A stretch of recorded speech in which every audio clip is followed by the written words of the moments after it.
Hello, everyone. My name is Carly Jensen, and I am a fellow with the Civil War Institute here at Gettysburg College. Today, I am joined by Dr. Amanda Bellows. Dr. Bellows received her PhD in history from the University of North Carolina at Chapel Hill, and she is currently a lecturer at the New School. At the Civil War Institute Summer Conference, she will speak about Civil War memory. Dr. Bellows, I am so excited to have you here and learn a lot more about Civil War memory. Do you want to introduce yourself any further? Sure. No, it's a pleasure to be here. Thank you so much for having me. And I'm really looking forward to the conference this summer. It'll be my first time there, so I'm excited to see what it's all about. Awesome. So we can just jump right into the questions. First, I'd love to know what drew you to your interest in Civil War memory?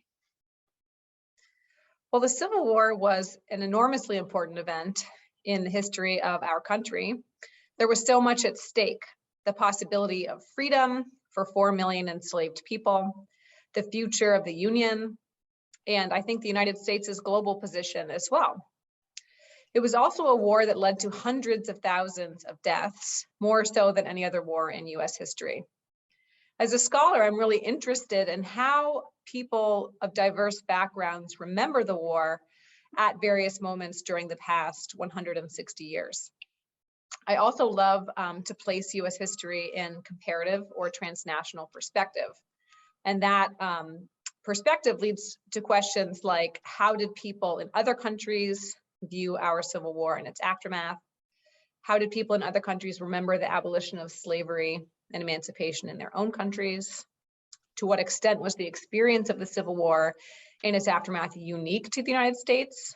Or have people in other places experienced similar dynamics pertaining to war, societal shifts, and struggles for freedom? Yeah, it is just fascinating to study how the Civil War has impacted us today, other countries. That's fantastic. One of the talks you're giving this summer is about the representation of African Americans in oil paintings, which is something I've never thought about before, investigated. How did you choose to investigate African American portrayals in oil paintings instead of a different medium such as photography? That is a great question. Well, I chose oil paintings because I thought that they've often been overlooked by scholars of the Civil War era. Historians more often tend to focus on political cartoons, lithographs, photography, and other types of mass-oriented images.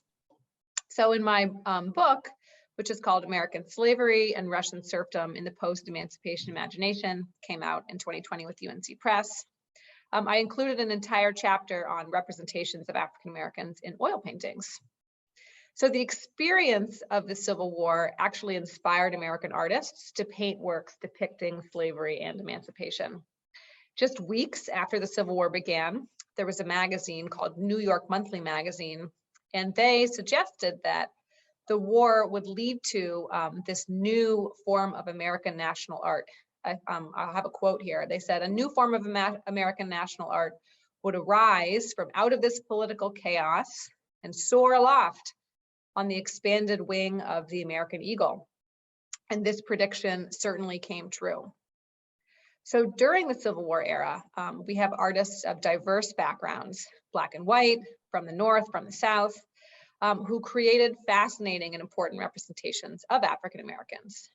While some of these artists were members of land-owning or abolitionist families, others came from enslaved families. And many of these painters participated in leading artistic organizations like New York's Academy of Design. And their works were definitely displayed in kind of exclusive exhibitions, but this was also a period of the reproduction and the mass distribution of images. So reproductions of oil paintings circulated more widely in illustrated periodicals or as printed cards, reaching more people that way. Wow, that is just so interesting. So you're saying that these oil paintings would have been reproduced and put in, and so people all over the country would have been able to see them. That's so cool. And Um, reviews as well, so people could see yeah. also what people thought at the exhibitions. Speaking of these depictions of African Americans, how are they depicted in these oil paintings? What trends do you see throughout these paintings? Well, American artists, they depicted both enslaved and free African Americans in a range of settings. And some of the central themes we see included slavery, moments of emancipation.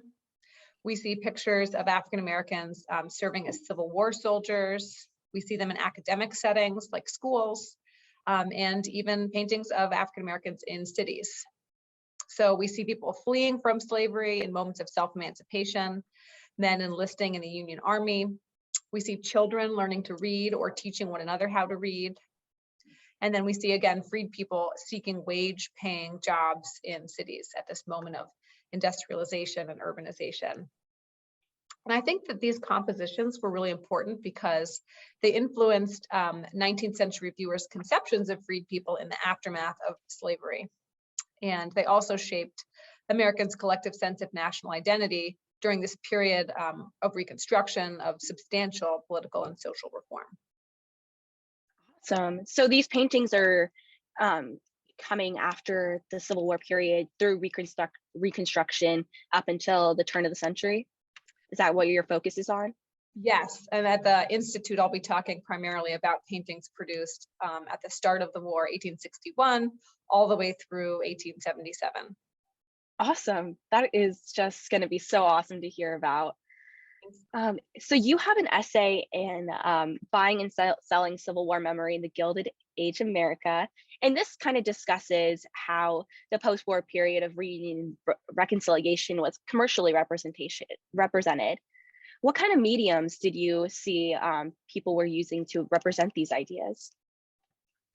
So this is a wonderful volume with essays from a range of excellent scholars. I think viewers would definitely enjoy checking it out. And my essay looks at depictions of reunion in commercial sources.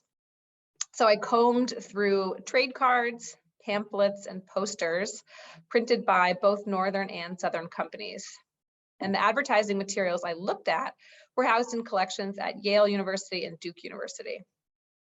Now, the collections of advertisements and ephemera are usually categorized in these archives by company name or by the type of product advertised. So finding images depicting the Civil War or its aftermath was sometimes a labor-intensive process, but it was always very exciting when you stumble across, what you're looking for. So during the decades that followed the Civil War's end, businesses portrayed national reconciliation in different ways to sell products to consumers.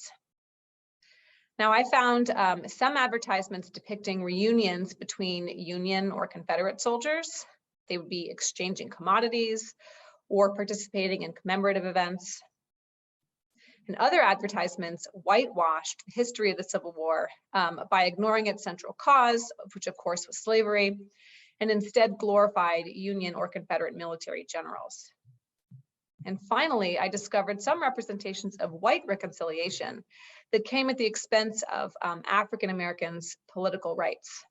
And I would argue that images like these reflected historical realities pertaining to the federal government's unwillingness to protect Black rights during the post-emancipation era.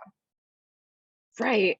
And what would you say is of those three themes you just kind of talked about, what did you see the most often in your research? Probably images glorifying the work of soldiers or generals, sort of those kinds of heroic images, I would say, were the most common. Great question.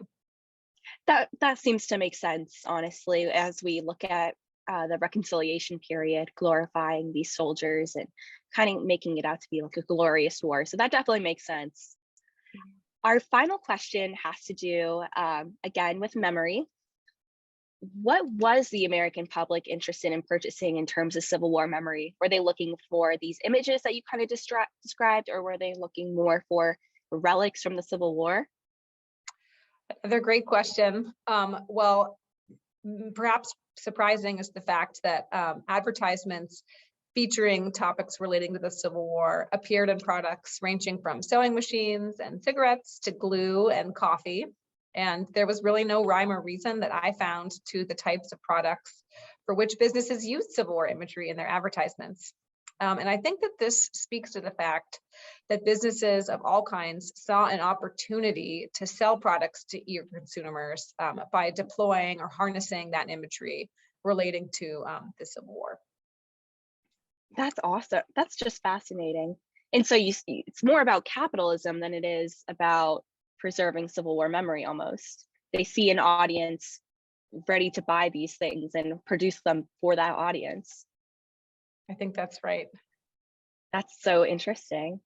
Well, Dr. Bellows, it has just been such a pleasure getting to know you and knowing a little bit more about your research. I am so excited to hear you speak at the summer conference this summer. You will not want to miss her topics. Dr. Bellows, thank you again for your time. Good luck with everything the rest of the semester, and I look forward to hearing from you soon. Thank you. It was great to talk with you today. Take care.